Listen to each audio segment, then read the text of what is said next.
Okay, I'm here at the B2B Growth Hub show at CityGate in Bournemouth today, and I've got Hannah and Gokul, and it's not very cool outside. It's not very cool.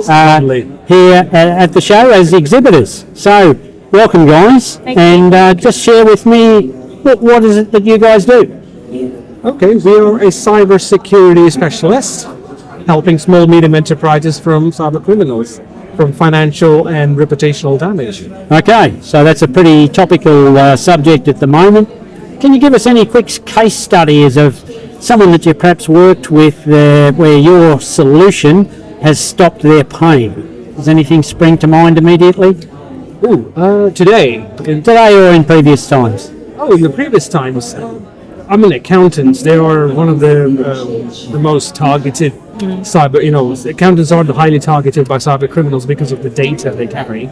In this day and age, the most valuable commodity is data. Yep. And that's where we work very closely with accountants, and we came across a lot of vulnerabilities. Yep. Could be compromising the data of their clients, because everyone shares a lot of personal information with accountants, like statements, invoices, passports, driving license. They carry a huge amount of data that cyber criminals are waiting. It's like paradise for them. So that is where we come in and we do a vulnerability management check. Verify, make sure if there are any gaps, we close them, and we put them through the compliance.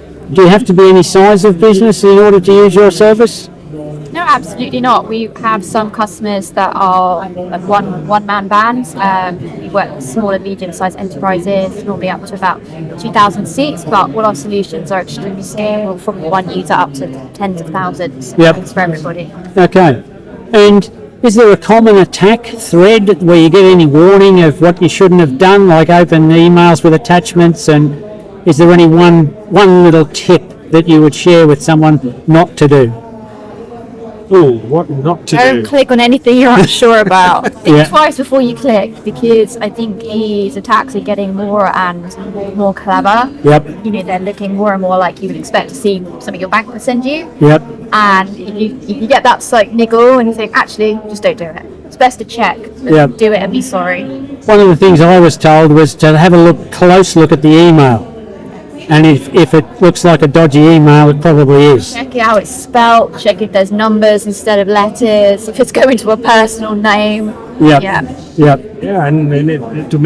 to top up on what Hannah has mentioned, if we call that as a social engineering attacks, it's no longer, it's not about not having a security. They can impersonate the individual's identity, and they will be reaching out using various different methods. And AI is not making it any easier. It's making it much quicker, much faster. So to be aware of, and I would say avoid anything that you don't trust, you don't believe, that you're not expecting. Don't click, don't check. And if someone wanted to protect yourself with you guys, is it just a monthly SaaS fee that you charge, or how do you?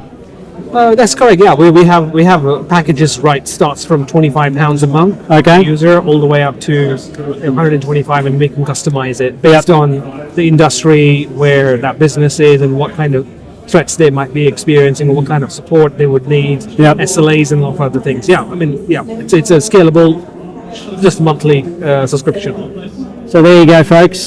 From 25 quid a month, if you've got a small business, don't be like Jaguar Land Rover that closed their whole business. So you need to make sure that you're protected. So you guys are £3 billion to taxpayers, and they're still not making cars. Jaguars are still not on the production list. So you've come here to the show today. Are you first-time exhibitors, or are you old hands? We've done the previous show in Portsmouth, this is our second show. Okay. So the guys south of England. Southampton, Portsmouth, Bournemouth. So do you cover the south of England primarily? That's where most of our clients are based. Okay, that makes sense. But presumably you could handle clients from New Zealand if you wanted to. We got clients in Aberdeen. Well, there you go. Well, Aberdeen's sort of like New Zealand, isn't it? So they say. Brilliant. So you've had a couple of shows. So what's the feedback so far? First of all, which is what most people ask, have the shows been cost effective? What would you say to that? I think we've met some very interesting people, haven't we? And we've had some interesting conversations with visitors, but also other exhibitors as well. So it's always interesting to see what we're going to be asked and see how we can sort of explain what we do in the best way possible with sometimes people that have no idea around security and IT. So I think we've learned a lot, haven't we? But we've also had some good leads from it and made some really good connections. Yep. So that's a good point. But if you're doing one of these shows, maximise your opportunity by talking to the other exhibitors, because that's half the people you should be talking to. The others are the visitors. Yeah, and visitors as well. We are fortunate to convert a few visitors. Yep. In Southampton. Yep. It's a recruitment companies for logistics and import and export guys. Yep. So they just met us. It's a one-man band company now. They grew up and we were there. Yep. And to be in that room meeting, someone who has an idea of starting a business, who has grown exponentially now, we were there right from the start. So that would have never happened if we were not in B2B Growth. And so there you go. So most businesses only have to do one or two good connections and do some business to cover the cost of the show. So if you're using lack of budget as an excuse, then you need a change of mindset, or come and talk to me and I'll give you a budget, but that's another story. You've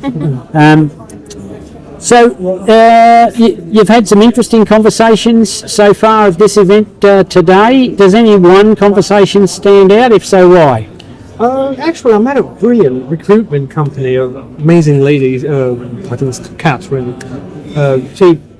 She's running a recruitment organization who deals with very specific recruitment in accounting firms, and that was a brilliant contact for us.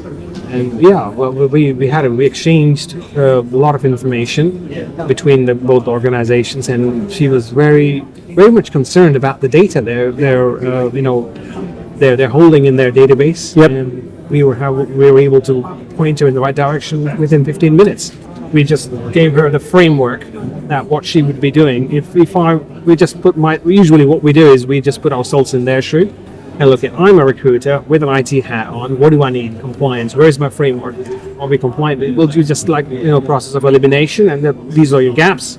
There you go and fix them. Brilliant. So within 15 minutes, she walked out with so much information just by meeting us, and we had a one-to-one booked in as well. Brilliant. Thanks for sharing that feedback. And my final question is, if you had to rate the show or the shows out of 10, 10 being brilliant, you'd come and book again, 1 being it was rubbish and not worth your time, where would it sit?